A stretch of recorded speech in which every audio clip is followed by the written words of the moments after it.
ಅಲ್ಲ ಸರ್, ಈಗ ನೀವು ಅದು ದೇವಸ್ಥಾನ ದುಡ್ಡು ಎಲ್ಲಿಗೆ ಹೋಗುತ್ತಾ? ಸರ್ಕಾರಕ್ಕೆ ಹೋಗುತ್ತಲ್ಲ. ಈಗ ನಾವು ಅದಕ್ಕೆ ವೆಚ್ಚಿಗೆ ಬೇಕಂದ್ರೂ ಕೊಡ್ತೀವಿ ಸರ್ಕಾರದಿಂದ.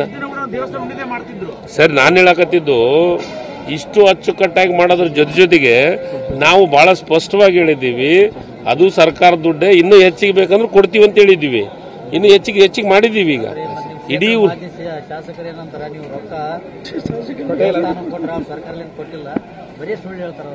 ಸರ್ಕಾರ ಈಗ ಮತ್ತೆ ಇದು ದುಡ್ಡು ಎಲ್ಲಿ ಸರ್ಕಾರದಿಂದ ಬಂದೈತೆ, ಎಲ್ಲಿಂದ ಬಂದೈತೆ? ಅವ್ರ ಯಾರ ಮನೆಯಿಂದ?